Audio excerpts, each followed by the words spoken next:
Hello, everyone. Welcome to another episode. I'm hearing a feedback. Welcome to another episode of the Nanaya Yebua podcast. Okay, I was hearing the feedback. Now we good. All right. So in today's conversation, it's actually a webinar. So I'm going to go through mental health wellness amongst Black women. So I'm going to do a slide presentation, and we're going to have a discussion of all these critical conversations. Um, so here we go.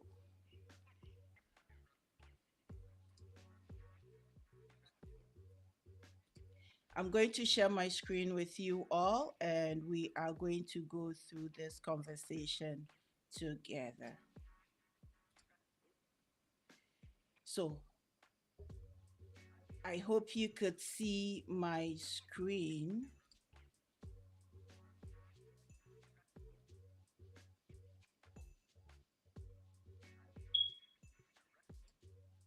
Uh, what is all these technicalities? Jeez. Guys, it's just a few technical difficulties at the moment.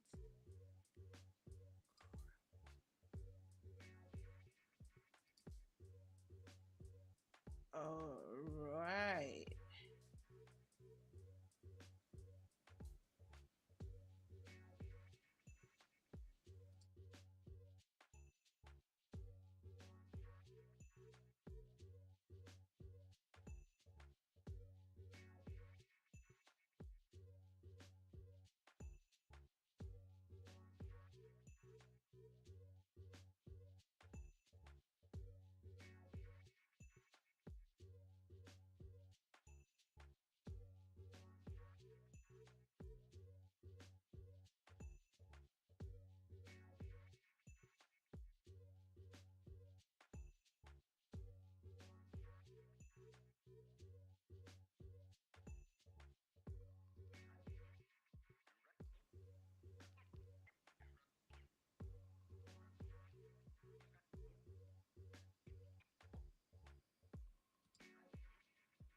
Okay. So, sorry about that. I hope all of you can hear me clearly. Sorry about the technical difficulty. I had no idea what was happening. So, we're going to have a conversation about Black women's mental wellness. And these are conversations that matter. And it's about self love lessons. It's part of the self love lessons that I intend to present. So the contents of this presentation is going to be the introduction of the presenter, which is myself, who this seminar is for, and housekeeping. We're also going to have a conversation about immigration, race, and gender as a lived experience for Black women. Now, when I say Black women, a lot of us have immigrated around the world or born around the world. So when I speak about Black women, I'm looking at the totality of those of us who have immigrated, those of us who are also in the diaspora. We may have slight differences in our experiences, but overall, mental health affects us all in similar ways. So we'll in this context, being in Canada, I'm going to look at the impact of mental health on Black women, African Caribbean, and African Canadian women. So that is what the Black encompasses. We're also going to have a look at religion and mental health and bust some of these religious myths. We're also going to have conversation about challenges we as women face dealing with the isms of mental health. So that is ageism and racism and how all these isms impact our mental health. The role of our different cultures, the Black culture, our Black African cultures, and the expectations on Black women or Black immigrant women in general. We also look at the different mood disorders and how to identify them early on.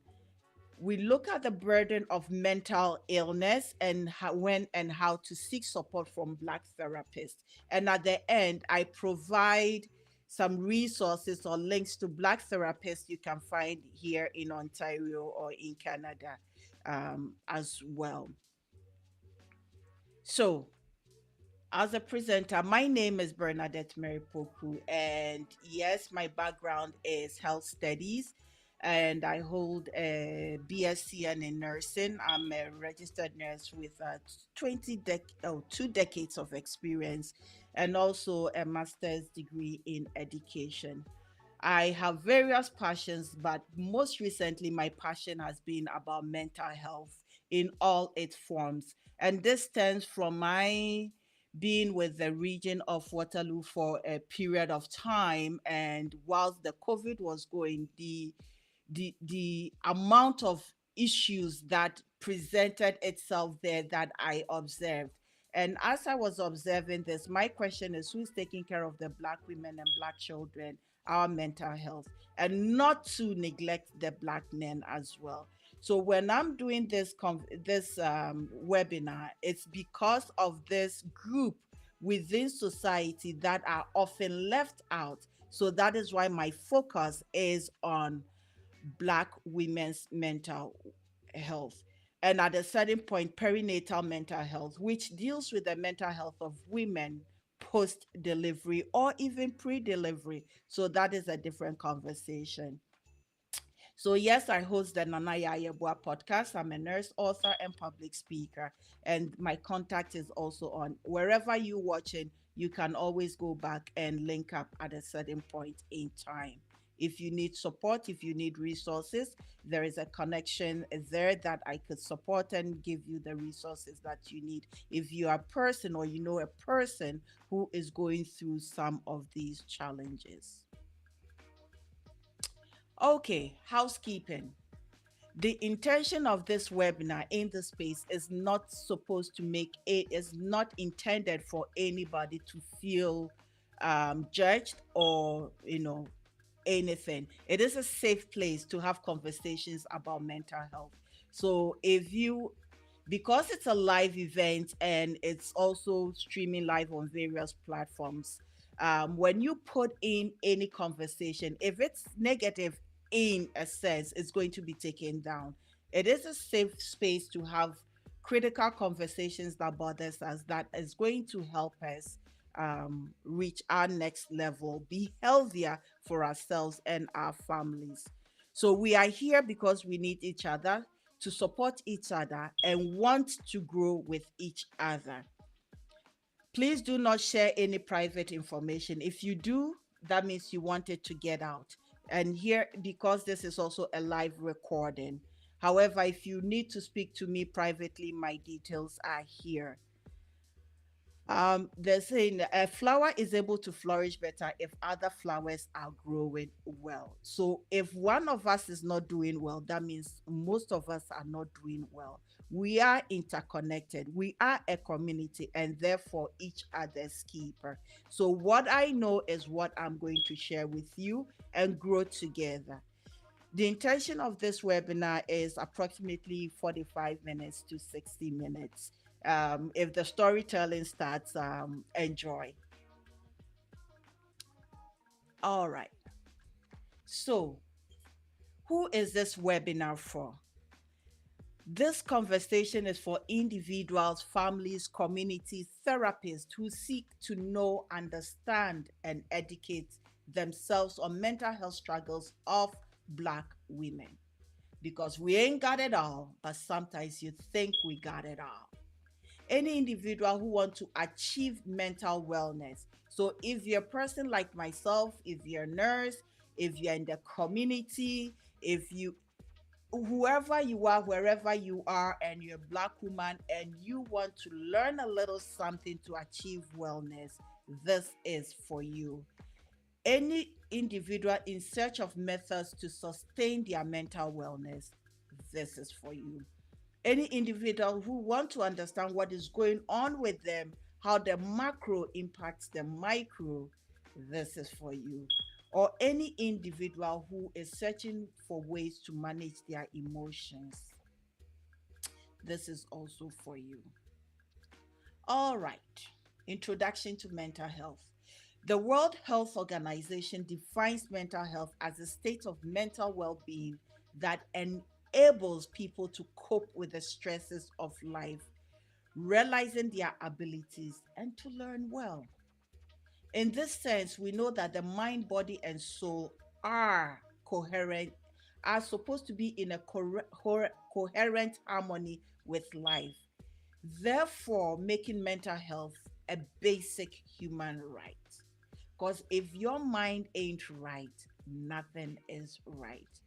So, mental health promotions begin with identify the individual social and structural determinants of health, building resilience, reducing risk, and establishing supportive environment.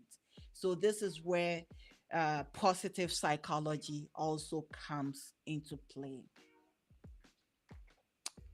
Okay, you all know we get tired. And recently I've gone through my exhaustive phase earlier this and I needed to rest. Some of the causes of our mental health problems includes family stress. We all have family stresses and we all have different ways and forms of building resilience or working with it. So take a look at your life stresses or family stress, what is going on. There's some form of depression, anxiety, there is family violence that also causes mental health problems, eating disorders, racism, gender, age, sex, immigration. So these are just a few. There's a whole list of causes of mental health problems. Okay, so what you don't see here is the genetic causes of mental health problems, but I'm going to go into it deeper. Or when you, as women who, as we're transitioning, we also go through some mental health problems. I'll go into those deeper as we progress. Who does mental health affect? Mental illness can affect anyone. It doesn't care about your gender or your race or how much money you got or how much money you ain't got. It affects anybody. It, however, the research points out that Black women across the board are at a higher disadvantage.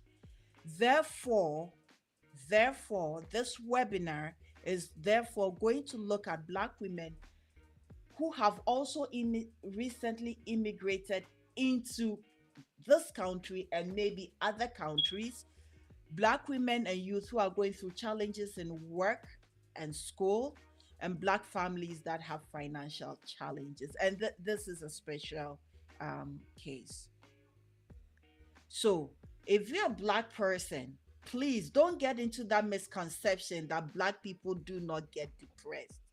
Yes, we do.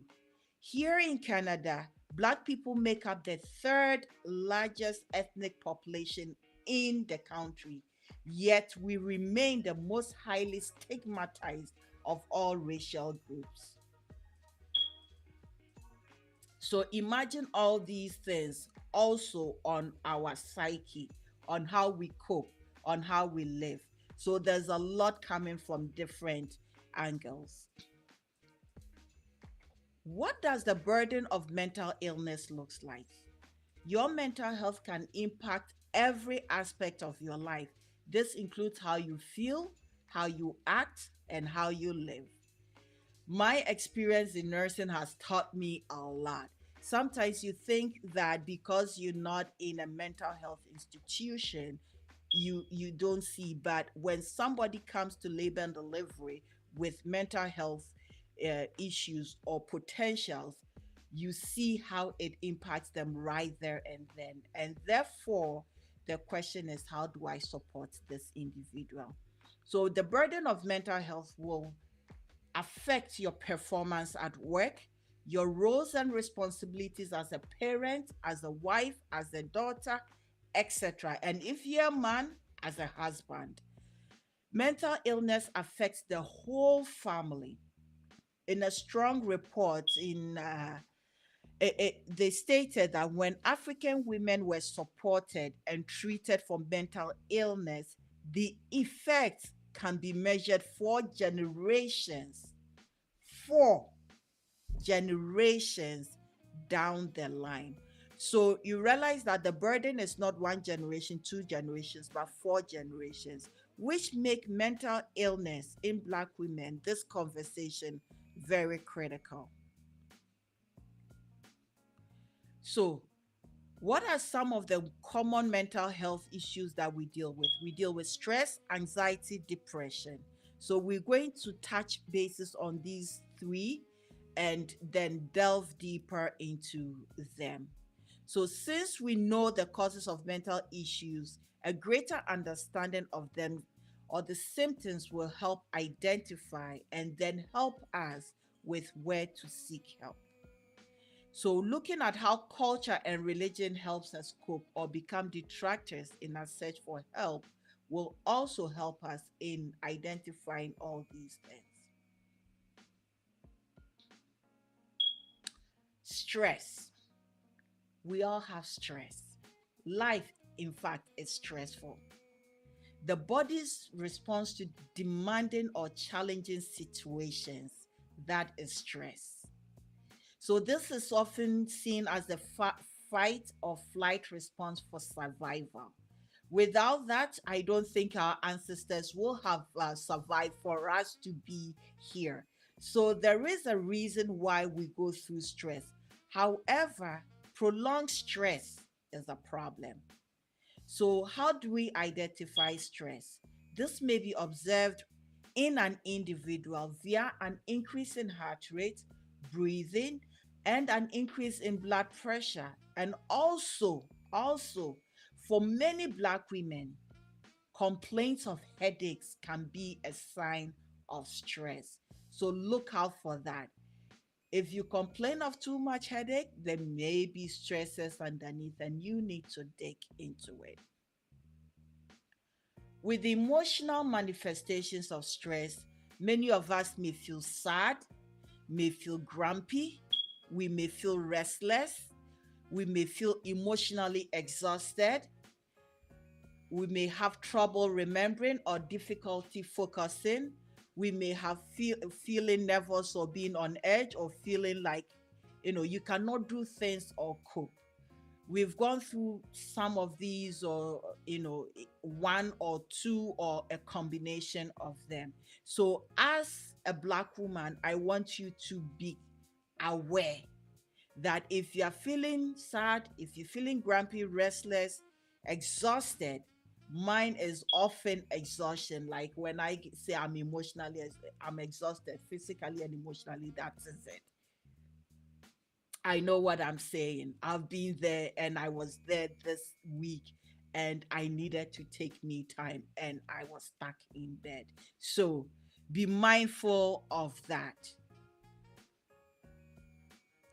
Now, what are some of the physical manifestations of stress? I think I did talk about the complaints of headaches that is there. There is dizziness. With some of us with the pidgin English, my eye did turn. Yes, you are feeling dizzy. Why are you dizzy? You don't know why. Underneath it, there may be something going on. Some people clench their jaws or grind their teeth for no particular reason. And more often than not, they're not even aware of it. That may be a sign of stress. We carry a lot of our stresses in our shoulders. And this is not particular to Black women. This is particular to every human being. Our neck, our shoulders, and general body pains and tense muscles. So and as a person who loves to touch people, I touch somebody, it's like, oh my goodness, you are tense. That is where many of us carry our stresses. So we need to be mindful of that. And if you got that, please get a massage, because the more it builds, the more the body keeps the score. Some people complain about chest pain, there's the increased heart rate or the heaviness in the chest, panic attacks. Now, when I had a panic attack in 2009, I didn't even know I was having a panic attack. It was as a result of an emotional stress beyond what I could take. It was when I ended up in emerge that I was diagnosed with having a panic attack. And so some of us may go through it and not identify or know what is going through. And that panic attack also came with shortness of breath. It's like you can't breathe, and it's like, what is going on? It is part of the stress the body is going on. Sometimes you're feeling more tired than usual without engaging in any work. You are fatigued, you're tired, you sleeping more, low energy, or less than usual, or you have too much energy, you are restless, and your brain is galloping. Some people present with stomach issues such as, diarrhea, constipation, nausea, decreased sexual desire. And if you are getting a lot of colds, you have to be mindful of your body because stress can decrease your immune system. So be mindful of that as well. Oh my goodness, from stress to anxiety. Can we get a break? Okay. So, anxiety, the intense, excessive, and persistent worry and fear about everyday situations. So, this feeling of panic and anxiety about situations that sometimes we have no control over. And I'm bad with that as well. We cannot control the next person or situations going on in the macro environment, but within the micro environment, within our communities, within our homes, we start having anxiety about it.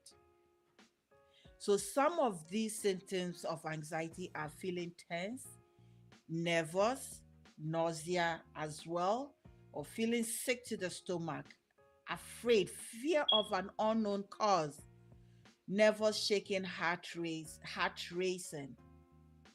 And I remember years ago, I was doing an NRP, neonatal resuscitation, and I realized that my hands were shaking. And I'm looking at my hands, and my hands are shaking. My heart is galloping, and I asked myself, "What the heck is going on with me?" I was having anxiety, and I don't even understand why I was having that anxiety. It took me a while to dig through to figure out where it was coming from and why. So be mindful of that as well. Listen to your body, learn your body. So, the big conversation, immigration, race, gender as a lived experience for Black women.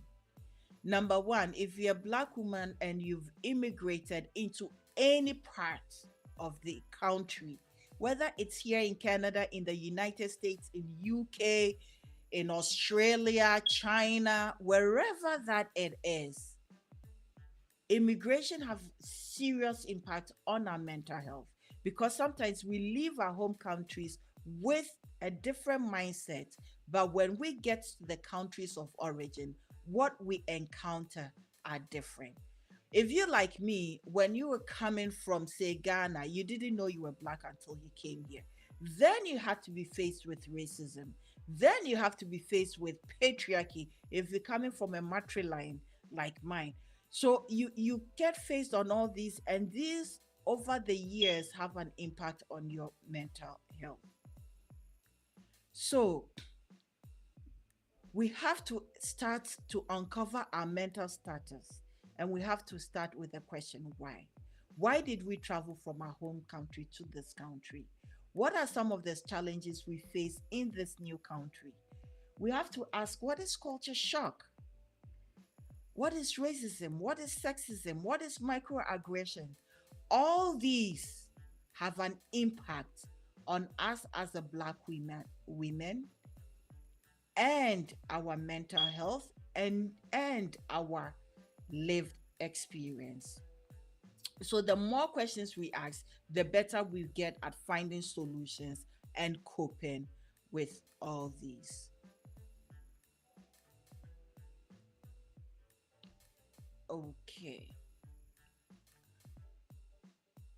So let's look at the physical symptoms of some of the anxieties. So the anxiety, some of the symptoms of anxiety, stress, and depression actually, how do we call it, overlap.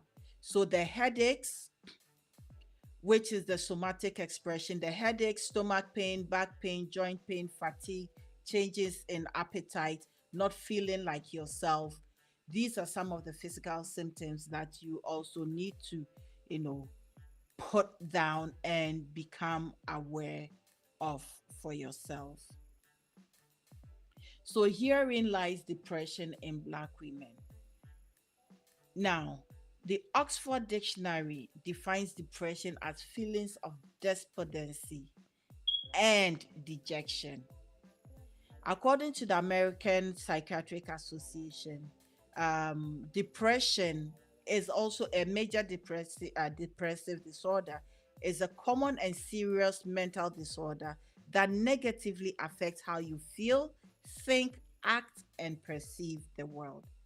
So, in all of it, we're looking at how we think, act, and perceive the world. We look at how all this feels. So when you have loss of hope and courage, what do you do? Hope is the operative word that keeps many of us on point, getting up every day and showing up.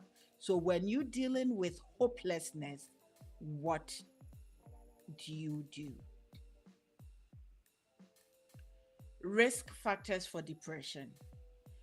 So this is what I referred to earlier on, that there are other factors to depression. So we have the genetic predisposition, which means it runs in the family. So you got to check your aunties, your uncles, your grandmothers, your great grandmothers, and everything. And if it runs in the family, then you become mindful about finding solutions so that if you are getting stressed, if you have anxiety or depression, which are part of these mood affective disorders, you don't hit rock bottom, but find a solution. You could be helped with depression if you start therapy early. Personality. Some people are just pessimistic individuals. There's nothing positive in the world. People with low self esteem also have a high disposition of getting into depression. And then people who get easily overwhelmed and do not have that management skills for containing themselves or helping themselves also have a higher risk of getting into depressive moods. The environment we grow up in also has an effect on depression. That means if you grow up poor, if you grow up in an abusive household, if you grow up in a violent environment, we know that wars affect our mental health. So, COVID affected our mental health, a, a whole lot of these. So, knowing these environmental factors, then we know how to resolve the problems. Now, a special group is the biochemical, which is individuals who are sick, who are going through depression, or who are taking certain medications. So you're looking at brain chemicals such as dopamine. When somebody says, I have a dopamine high, you get a high, you get up, you do stuff. So you're looking at people who lack chemicals such as dopamine, serotonin, norepinephrine. that may contribute to depression. So when people are diagnosed with these, you have the psychotherapists that can help you, and also the psychiatrists and everything that can help write orders or manage your depression. So, in this part of the presentation of depression in Black women, through my research for myself, I came across Dr. Bernadette Anderson, and I love her name because my name is also Bernadette. Okay. And she did her eight reviews, depressive symptoms in Black women, and often how it is presented, which may look different. So sometimes, um, the doctors or the you go to therapy counselor, the Black therapists know this what I'm talking about. We know this. It may present differently, that they will think you are okay. The superwoman syndrome, like, I got it all. You ain't got nothing. We all got our issues. The exhaustion. So we'll come in and say we are tired. But that tired is not just physical tiredness, it's emotional tiredness. It is psychological tiredness. It's a whole lot of tiredness in the word exhaustion. I complain of headaches. Tylenol will not help with that. We need to unpack. Sometimes some of us become so increased, we have increased awareness of dangers. So, most especially when some of us settle in areas of high risk because of where we came into particular areas of the country. For instance, my only experience is maybe some parts of Scarborough, some parts of Toronto, like the Jane and Finch area. You become increased aware of the dangers of the place. Burnout. You are the burnout is also sometimes associated with families, taking care of families, dependents, working full time, trying to do everything as a single individual. Sometimes you just don't feel like yourself. You know, you have spiritual this connection. So some of us, departed from the religious sphere because it ain't working. It's like you start asking all these questions: what is happening? And sometimes sleep disturbances. You go to bed, you cannot sleep. You tossing, you turning. Coping behaviors. You sitting, you eating, you're not hungry, but your mouth is going. And in the overeating, then you gaining weight. Some people undereat, they're not eating, so they are losing weight. So between all these, as Black women, you need to identify which one applies to you, what is going on with you, so that you can mitigate this experience. Emotional exhaustion. With everything going on as an immigrant in a new country, the first few years can be tasking. So it is important to monitor yourself and know that if you are emotionally exhausted, this can reveal itself as being overwhelmed and fatigued or tired all the time. This can be triggered if you are working in an environment, if you face racism and discrimination. So this as well. So for my Black men who have also immigrated, be aware of this part of emotional exhaustion as well. I know I'm talking about women, but this also goes to you. Irritability, anger, or moodiness. Check yourself. If you have this going on, if you easily get angry, I'm not talking about people with anger issues. That is a different subset. I'm not talking about people with anger issues, but if you are normally not an angry person and people easily irritate you, check yourself. If you don't want to talk to anyone and always upset, check yourself. There may be something going on or you need help. Now, let's look at increased awareness of danger or to danger. And I did talk about it a little bit earlier. So if you're a black person here, you're looking at racism and discrimination. And some of these are often the underlying reasons why there's an increased awareness of safety, the fight and flight response, even when there is no danger. But because of this experience with discrimination in certain places, there's a heightened sense of awareness that causes anxiety, and therefore being in a perpetual state of stress and anxiety when one steps out. Now, to add to this is also in the workplace. So if you work in a workplace with racism, discrimination, microaggression, be aware of that as well, because that may add to your increased anxiety, stress, and perpetuate into depression. If you live in a high crime area due to affordability, that may also increase your stress. And if your stresses are not managed and your anxiety is not managed, you may fall into a depression.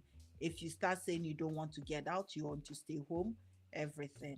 So be mindful of that as well.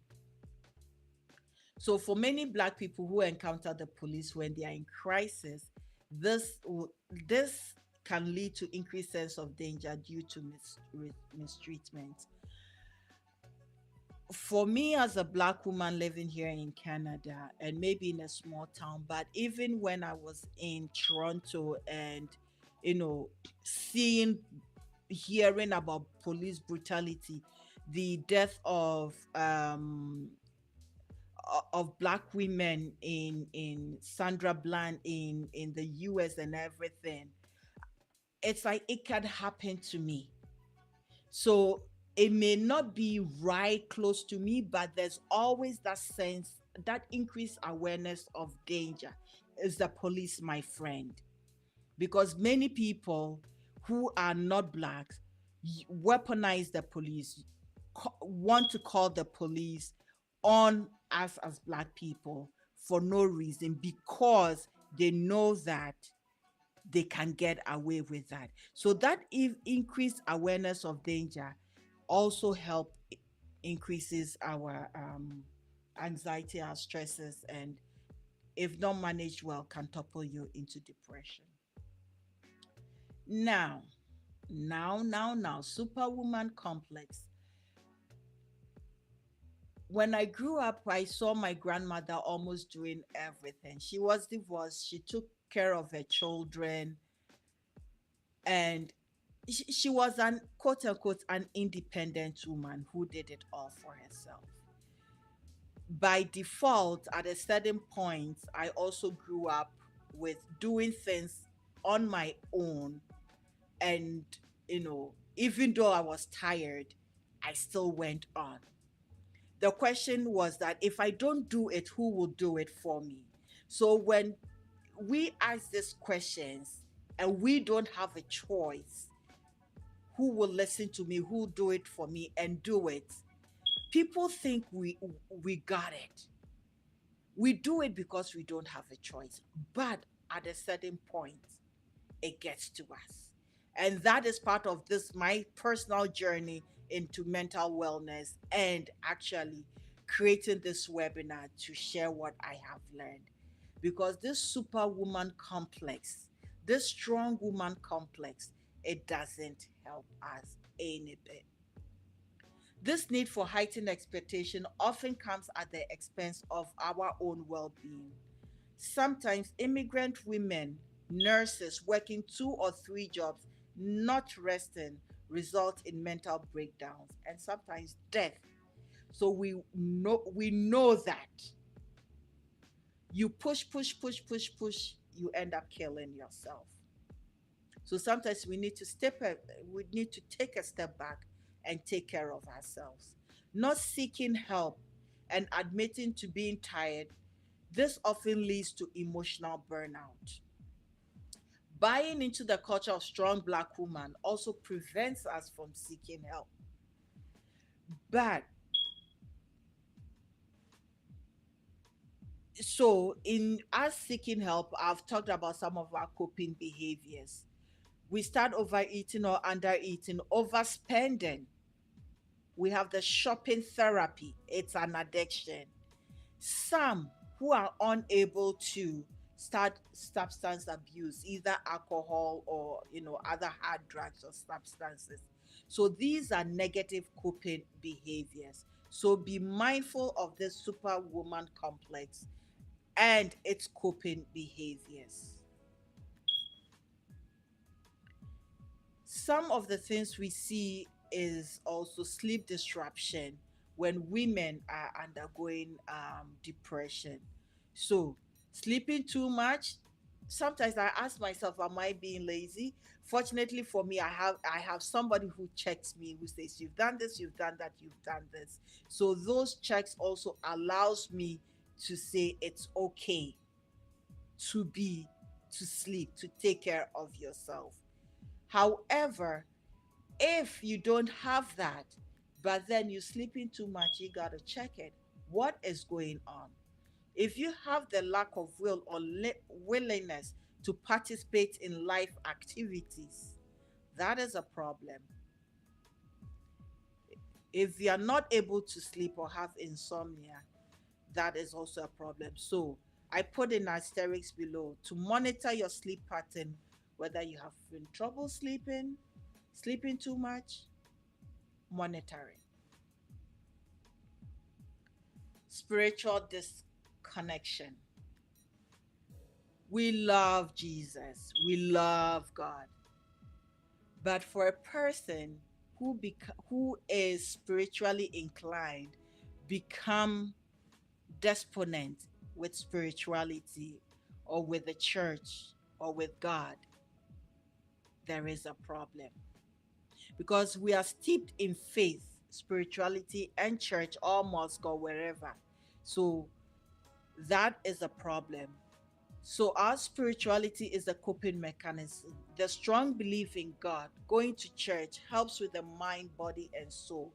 But one of the things to look out for is when you start asking if God has abandoned me, when you're not engaging in your usual spiritual activities, this may be a sign of depression and you need to seek for help. um One, I was invited to a church program to actually give a talk, and I gave the example that when you look in the Bible, Jonah, sent to go deliver a message, was trying to run away by jumping to be swallowed by the whale. Now that says that he was trying to commit suicide. So even in the Bible, there are people with suicidal ideations, which means that you are also human. But at this day and age, we have therapists that can aid us in this, transition. So because our depression may look different from others, this is where I get into the cultural norms. So sometimes our spirituality is not only the, say, the Catholic faith, Pentecostal, apostolic, or whatnot, but our traditional spiritualities. So if you look at, say, what the Jamaicans will call obia, Ghanaians or beye, witchcraft or banji, usu, all these things, or as we say, our village people are after you. It is time to review yourself internally. What is going on with you? Because if you think everything you're doing is not going according to plan, what else is going on with you? So this culture believes that you have to be strong. You cannot break down. You, you if you don't take care, you are going to break down. So that cultural belief plus society, social expectations that I mentioned earlier about racism, and for women, ageism, when you get into your menopausal age, discrimination, microaggression, all of it also has impact on it. God can heal it all, but you also need to do your part in terms of spirituality, understanding God, and also mental health. So this conversation does not take out from you going to church, from you praying, but what this conversation does is to make you aware of all these things and what and how you can overcome it. Now, there are some of the issues with diagnosing mental health in Black women. There's misdiagnosis. If the healthcare professional does not have knowledge and understanding of how Black women present depression, it will be missed or misdiagnosed. Stigma. Stigma is a big thing. Nobody wants to be seen as crazy, as not having their stuff together. We all want to come across like we got it. No, we ain't got it all. So stigma is big because of the negative perception it presents within our communities. So there's a notable fear of being labeled as crazy because you are depressed, because you have anxiety. So this prevents some Black women from seeking help, but you need help. So 60% of Blacks in Ontario have increased risk of psychosis. 60% of Blacks in Ontario. And that is huge statistics. That need not be. So if we have increased risk of psychosis, that means that anxiety is not caught, that stresses are not caught, that depression is not caught, and we have hit rock bottom. That means when a 911 is called, it is called because the person is in crisis, has reached a psychotic level, and need to get into emergency or be admitted into a psychiatric ward. Could this have been prevented? Possibly yes, but why didn't we? Because sometimes we don't know, it is hidden. We want to treat it with God and prayers, or we blaming some, deity from somewhere that this is where it's coming from. We're doing pray for me's. No. When it starts, seek help. And when you seek help, you prevent yourself from getting into a psychotic episode. Seeking help and getting help. Primary healthcare physicians can be first point. So your family doctors can be first point. Therapy can also help. So, preferably a therapist of the same background who will have a better understanding of your history, story, and situation. Luckily for us at present, we have a lot of registered psychotherapists within the communities who are Black individuals, both male and female, who may understand your story, who may listen and help you chart a course to getting better. You may consider medication if offered, because some of us don't want to take no medication. It's like, no, no, no, I don't need those medication. Sometimes for the interim, you need the two, most especially if you've gone beyond and you are depressed. You may need a little bit lift me up, a little bit of medication to help you transcend. And then also a therapist comes in. And if you love Jesus, please add your Jesus to the mix. That is okay. So far as you get all your coping strategies good, you, I believe, will be good. So you utilize self-help strategies such as mindfulness, journaling, meditation, having a work-life balance, self-care, and like in the head, and it said self-love. If you are not able to love yourself, how can you love another person? If your cup is half full or empty, how can you show up? So you got to fill yourself. You got to take care of you to be able to take care of other people. And working as a nurse, where everybody comes in and you need to be able to be there for people, listen to people, I got to take care of me so that when I show up, at least I'm showing up 100% to be able to give. Otherwise, it ain't happening. Okay, so what are some?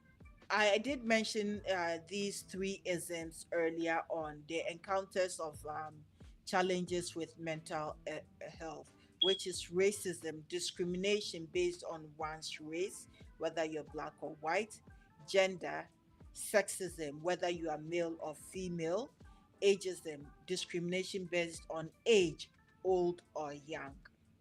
So I've done this as a dichotomy because there are in betweens that I am not touching in this webinar at this particular moment.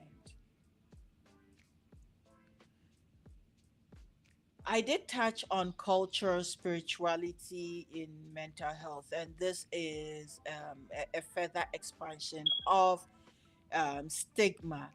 There's the internalized stigma, which often creates a concealment of problems. So remember, I spoke about people not coming out because they internalize stigma.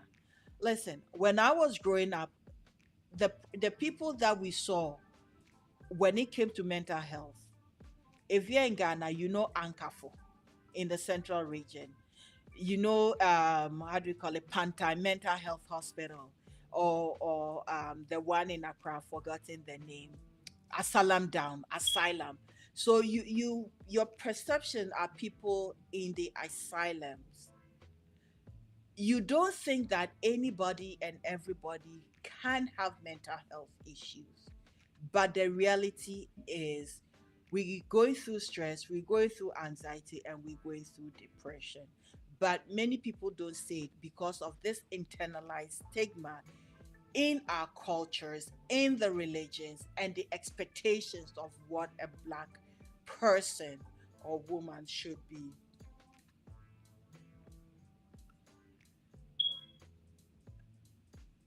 In terms of the religious aspect, give everything to God or God will take it away, doesn't help.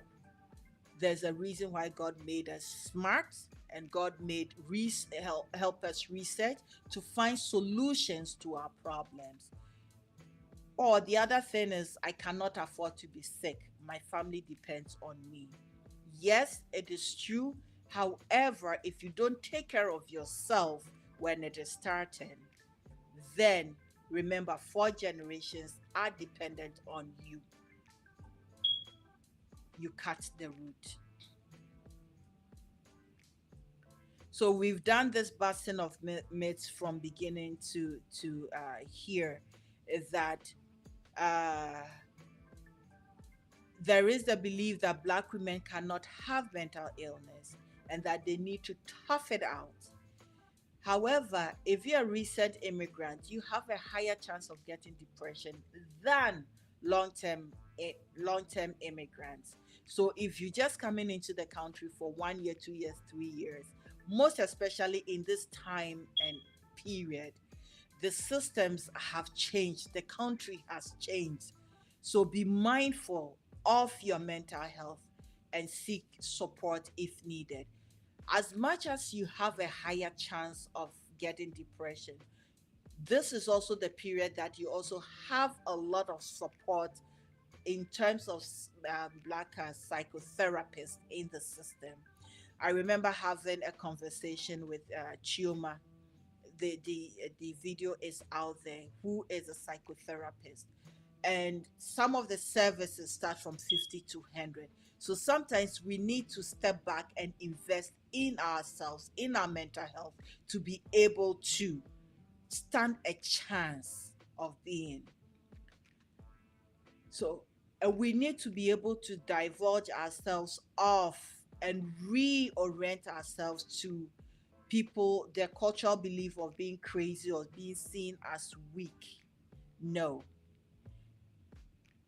that feeling or sense of, we being in the community, that the feeling that we have to be strong and stoic, we need to let it go. We break, acknowledge it. So Rich has also explained that women are so busy taking care of themselves and everyone else, their partners, their elderly parents, their children, that they don't take care of themselves. However, women should be reminded that attending to your own needs, whether physical or emotional, doesn't make you weak. I've been there, done that. Most especially, sometimes you are in a cohort generation in your 40s, 50s, you have children, and then your parents are still alive. Depending on which part of the world you are, if you've immigrated here and they are back home, they still expect you to take care of them, whether you're a single parent, whether you have a husband. The expectation is for you to take care of them because you are here, you are abroad, but it doesn't help you. So these are some of the critical conversations we have as immigrant women caught between the here and there and our families to have.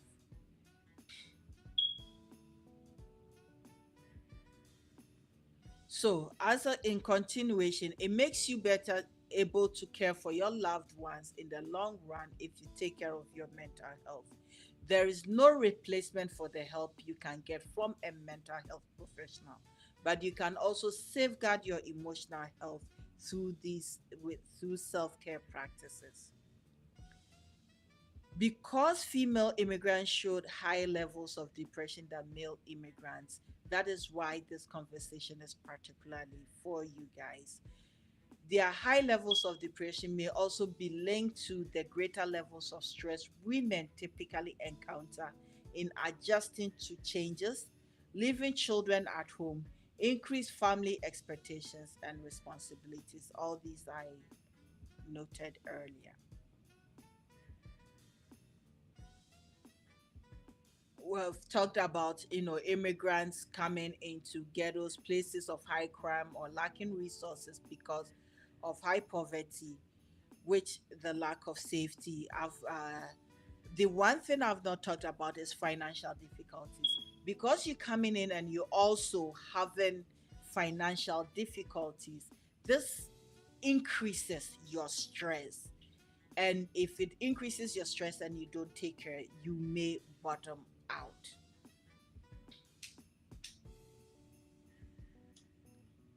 So, how do therapists provide culturally competent care for their clients?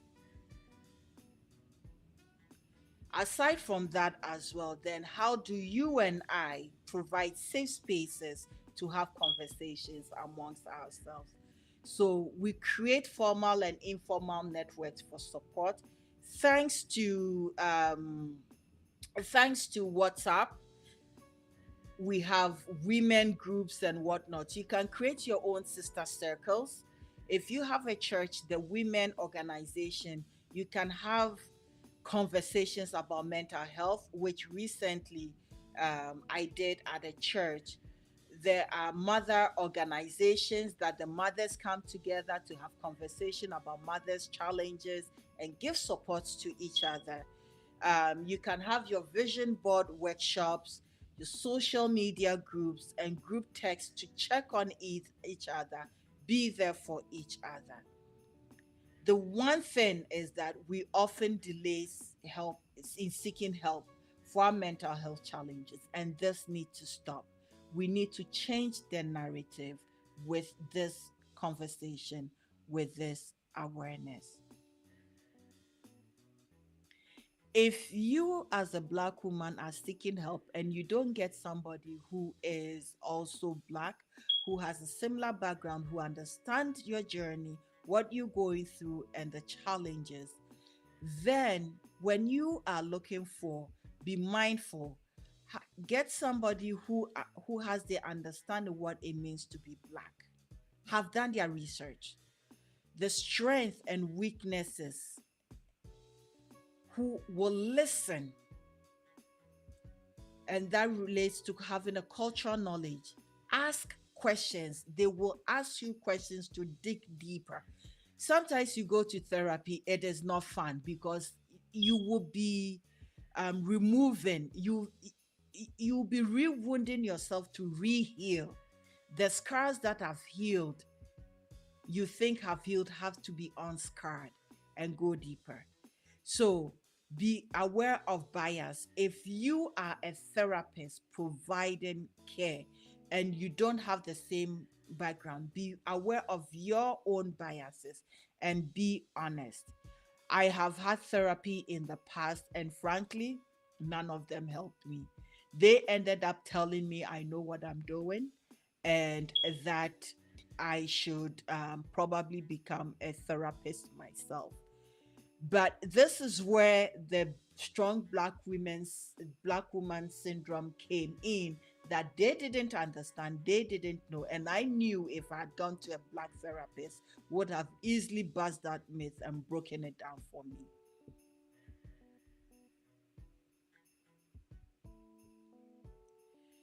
So, further, for those providing culturally competent care, is also to, in understanding what the strong black woman is to the history, our history, sexism, racism, classism, and its impact on black women. There's a lot of research there.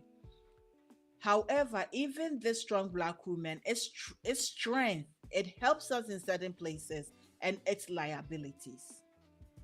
And also delve into the strategies we use in coping with our emotions, the language that you use in having conversations with black women that is less stigmatizing to describe depression, and creating therapeutic safe spaces. If I come and I don't feel comfortable in your space, if I feel judgy, I am not likely going to open up. So, as a person, a therapist providing care, the suggestion is also to identify positive and negative cultural coping strategies. Because some coping strategies are positive, some just aren't. In conclusion, mental wellness is a must for everybody. In taking care of yourself as a woman, you become more productive, healthier, and well balanced to deal with life's challenges. Because these challenges will always be there. But the question is, how do we cope with it? In order to do so, you need to become aware of your individual challenges and reach out for support. Thanks to the advent of social media and Google, when you Google Black therapists, you will get information. You cannot save anyone or everyone if you do not save yourself first. And your family depends on you taking care of yourself. There have been times that I have taken time and booked a hotel and just gone because I was then tired. I just needed a me time, me, myself, and I. I needed that silence to be with myself. So, and if you have somebody who is a safe person you can connect with and have conversations with, or offload, download, unburden, do so. We need these safe places, and we need a sisterhood to have conversations. So, some of the resources I hear, therapists, psychotherapists, this is not an exhaustive resource, but there are so many resources online that you could take a look at. So there's blacktherapy.ca that looks at black therapists in Canada. And there's Psychology Toronto. The Black therapists in Toronto also have a list of Black Canadian therapists. If you're looking for therapists, a life in harmony, biopic counseling for people of Black, Indigenous, people of color, there's also that. Um, there's a list out there. So you are not alone. Reach out. For those of us with families as well, sometimes we need to see We need to be aware of these signs and symptoms if the person going through is not aware, and reach out for that help, for that support for them. It is important, it is imperative. And so I want to say a big thank you to all of you for sharing in this slide, for being with me on this journey.